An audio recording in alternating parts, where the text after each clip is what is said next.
Hey everybody, greetings again from Carol Anderson here in her home studio. For some reason I'm using the third person. I don't know why. I was just thinking how funny it will be to see all the screen captures from all of these and trace the progression of my hair throughout the quarantine because I'm noticing more and more gray coming in. Yeah, spoiler alert, I do some color. So let's talk about opera though. That's what you're here for, not to talk about hair care. Tonight is Adriana Lecouvreur by Cilea. Cilea is a composer from the 19th century, but he's a little bit off the beaten path. He is primarily known for verismo opera. I've actually done a different opera of Cilea's, La Lesiana, which has a very famous opera, the Federico's Lament, which you can look up on a Spotify playlist. It's a super popular tenor aria. I didn't even know the opera that it came from, and so I actually did that in one of my early professional gigs. But tonight we're doing Adriana Lecouvreur.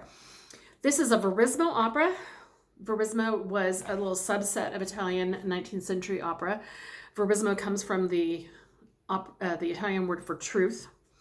So it's like Italian reality opera. It was based on, it's sort of like drama, the dark underbelly of people, poison, murder, things like that. Puccini explored it a little bit with Il Tabarro, the first of the Tridico, with murder on this Parisian waterfront. And then, of course, we have things like Cavalleria Rusticana or Leoncavallo's I Pagliacci. Those are verismo operas. So they showed, rather than the magical world of gods and goddesses and the no world of heroes and royal folks, it went down to sort of the grimy underworld. So Adriana Lecouvreur takes us into the dirty underworld of the opera and play theater. I know, it's a terrible, terrible place. So this was premiered in Milan in 1902 at the Teatro Lirico. And I love this fact. The first U.S. performance was in the French Opera House in New Orleans in 1907.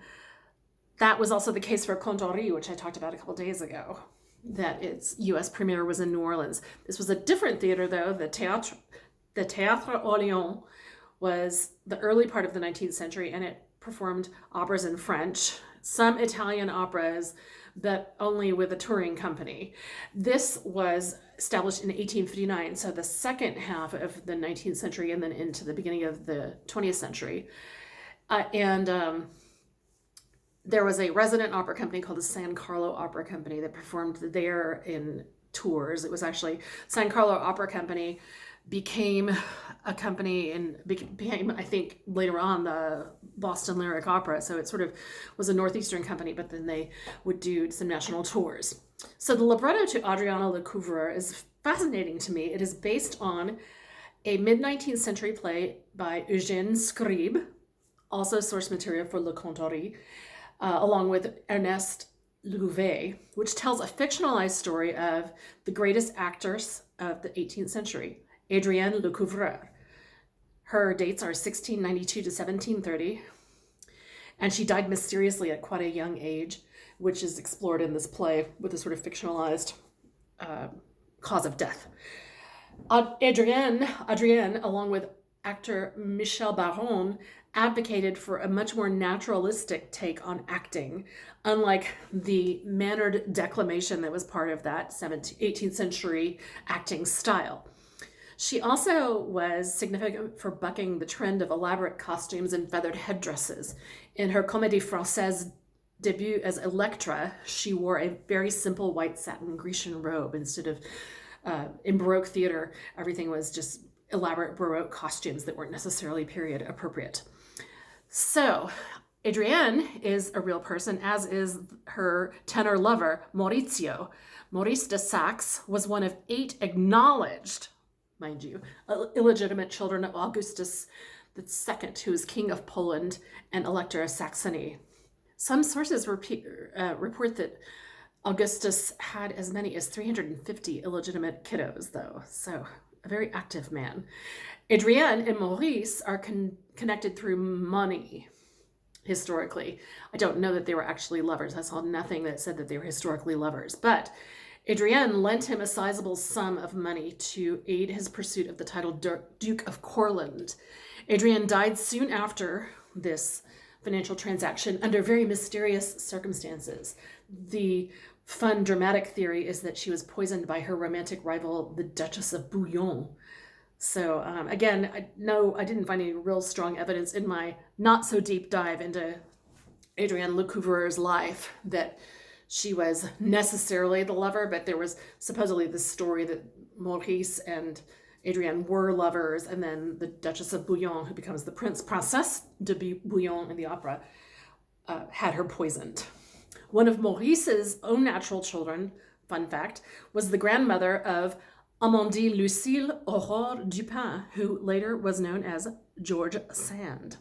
So, the opera begins on the backstage activity at the Comédie Française during a performance of the playwright Racine's Bajazet, or Bajazet. I don't know how you say that, actually. I never have tried to say it. I've just only read it. There's actually a Handel opera by the same title.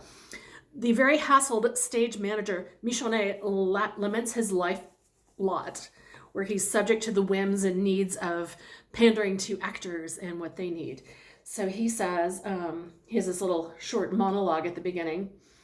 It's sort of like Largo affectotum in that where Figaro says, Figaro su, Figaro giù, like he's needed everywhere. Maurice Michonnet says the same thing at the beginning of his aria. He says, Michonnet su, Michonnet giù, and that giù. Michonnet su, Michonnet su, Michonnet giù. Oof. Non ne posso più. Non ne posso più, which means I can't do it anymore. A me tutti gli incarichi. Everybody's a mess. Un direttore di scena sta peggio d'un lacquè. So a director and a theater director is worse than a lackey. In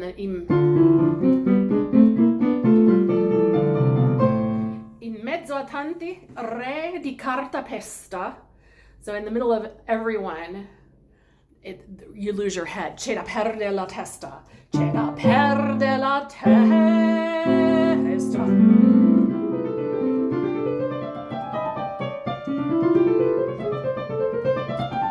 So bustling, kind of a fun little polka. That is not necessarily the music that you'll recognize from this opera, but that's a fun setting to sort of establish the case of Michonnet. He actually also has an unrequited love for Adriana, just FYI.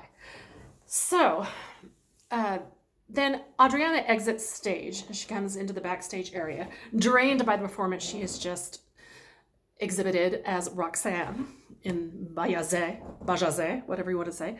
And she's still murmuring some of her lines, kind of still in the moment, and kind of exhausted.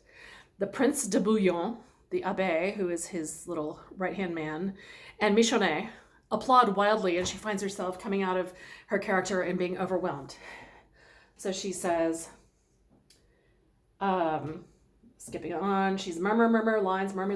They say, Splendida, portentosa, musa, diva, sirena. So they say splendid, portentous, muse, diva, siren.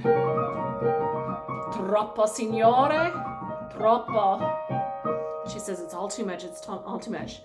Ecco, respira pena. Let me breathe for a second. And then she says, I am the humble handmaid of the genius of creativity.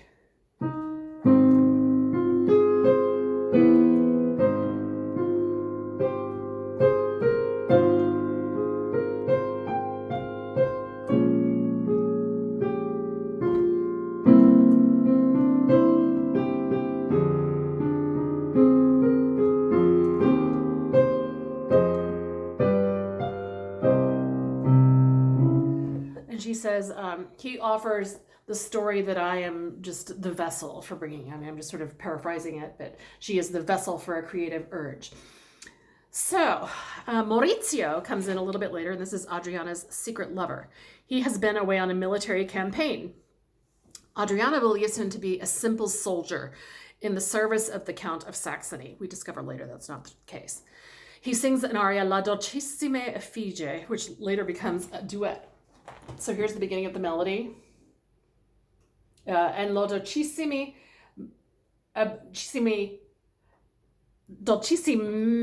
ma effigie. Sorry, I'm just reading it wrong. It means the sweet effigy sorridente, smiling, that I see again in you is like my dear mother.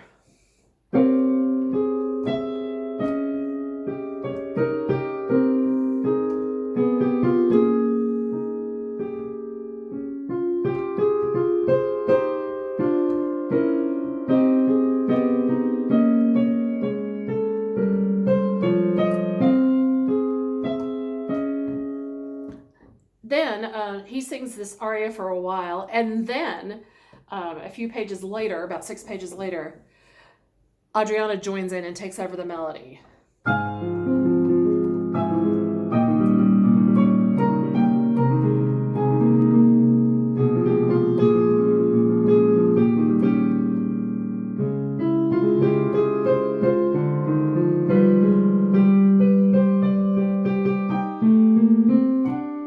And she says, "For you only did I declaim my part this evening."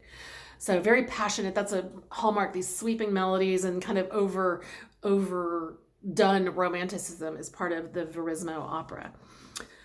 So Act 2 opens at the villa of the actress Duclos, who's Adriana's rival and mistress of the prince. There's a lot of mistresses and affairs in this thing.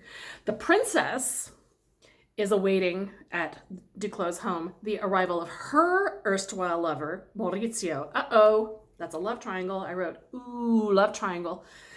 She's fearing, however, that Maurizio is about to dump her, which is not entirely true. I mean, not entirely wrong, since we've already seen that he's passionately in love with Adriana.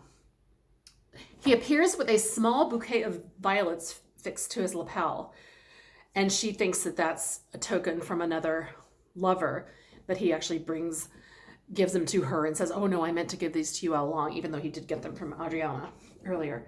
So there's a lot more hiding and overhearing. There's a lot of things happen because people sneak and listen to people. And then there's a very awkward encounter between Adriana and the princess, who is hiding in a closet. As Adriana helps the princess escape, the princess drops a bracelet by mistake, and Adriana is like, "Oh, this is a clue to who the identity of this mysterious woman." So these two women have been hidden. They don't actually know who they are, and they Adriana helps the princess unknowing that the princess is in fact her rival. So Act 3 takes place at a festive celebration at the home of the prince and princess de Bouillon.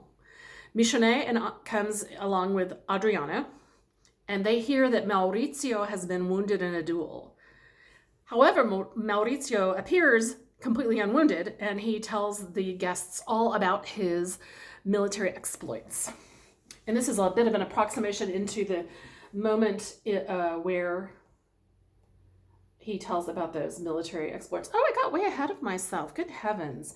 I'm going to back up to the beginning of the aria. I skipped a whole beginning of Act 2 because I skipped a whole excerpt. This is the Princesse de Bouillon's concern that she's about to be thrown aside, and she has this acerba voluta dolce tortura. She's talking about the pains of love, how it's just agony, and it just rapidly changes, and it hurts, and it makes me freeze, it makes me angry, and then be afraid. So the music changes very volatile, in a volatile fashion.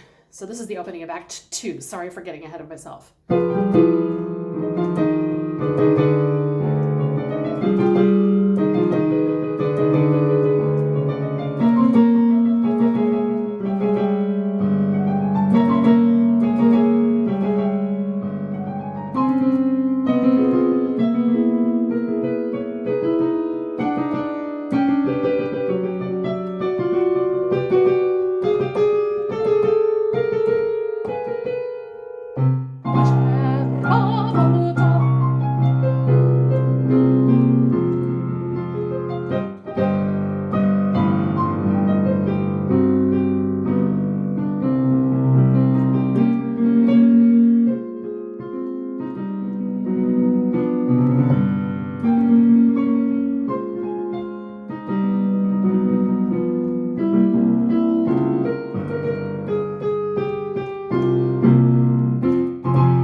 the next second section of that aria calms down a little bit, and it's saying, "Oh, wandering star of the east, do not set."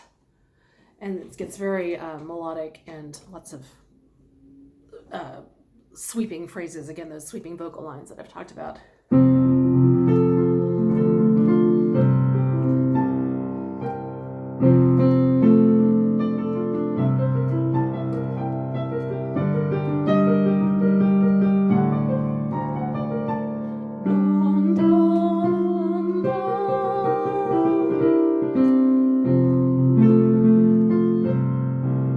And so forth.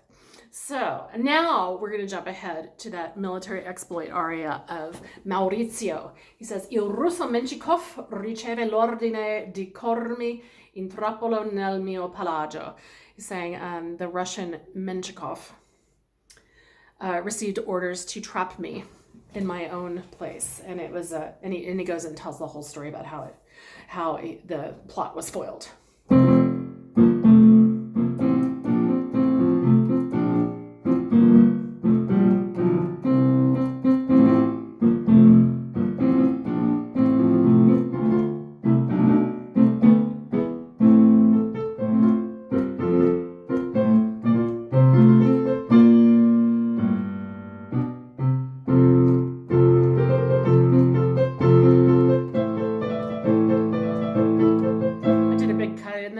The idea is it's very sort of jovial military polka-like. So then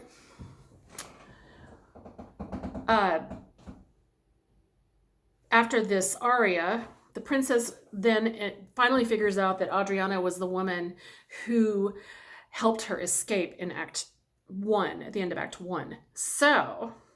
End of Act 2. I'm getting my acts all mixed up, but I don't want to start over with this thing because I'm too far into it. So thanks for just bearing with me. The mention of the violets comes up again, as well as Adriana brandishing the discarded bracelet, and we lead to a confrontation. To distract the princess, the suggestion is made that Adriana recite a monologue. The princess spitefully suggests the subject matter of Ariana Anaxos, Ariadne abandoned Anaxos. So it's a jab of, oh, you're going to be abandoned, Adriana. And then Adriana responds back and says, oh no, I'm going to do a speech from Phaedra, which is denouncing adulterers and sinners. So the princess is not amused by this and vows to revenge herself against her.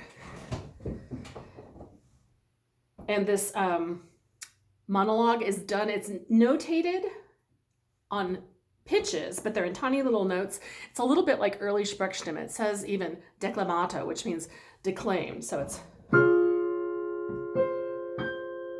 Giusto cielo, che fece in tal giorno, già s'accinge il mio sposo con figlio ritorno. Testimon d'un'adultera fiamma. So it's not so fully sung as a melodic line. It's all repeated pitches. You can see on the score, even though it's backward, you can see that there's a lot of repeated pitches to catch the declaimed style of this monologue. But we do get, in the middle of it, we get some of that acerba voluta music.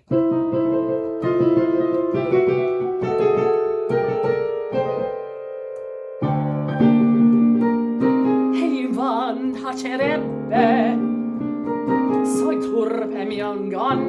So little musical reminiscences of the passion of love, the torture that love is for the princess, all these things in the middle of this monologue. And then, of course, everyone says, brava, brava, it was amazing. So in the final act, we see Adriana alone. She's mourning the loss of Maurizio in her life. She receives a coffer with the message from Maurizio, so she opens it up, of course. She discovers the bouquet of violets wilted in this little coffer. So she sings an aria, Poveri fiori, poor flowers.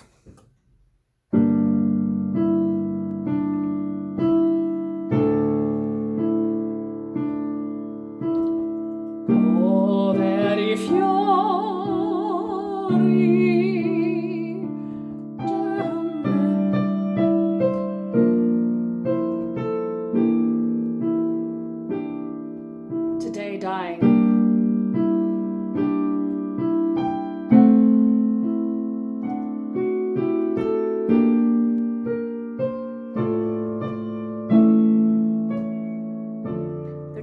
dying, a indicator of an unfaithful heart. So Michonnes summons Maurizio, who comes back and is begging Adriana to marry him finally. And we've incidentally discovered along the way that he is actually a count and not a mere military man. But it's unfortunately quite too late at this point. We discover that Adriana is having trouble breathing. She realizes much too late that when she breathed in the scent of the violets, that they had been poisoned by her and that they had been sent by her rival, the princess. So there's a dramatic poisoning at the end. It's a little bit of a convenient coup de théâtre, but it fits in with the Verismo thing where it's about realism and that it's these overarching emotions, but it's not necessarily about a realistic plot point. It's more like a soap opera, if you will.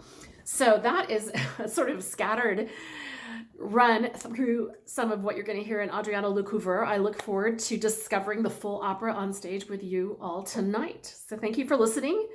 Thank you, as always, to Judy Brady and Drew W. Browning, who are great friends of the Utah Opera and who are making these prelude lectures possible during our time of quarantine. Be good to your people and wash your hands and stay safe. Thank you so much.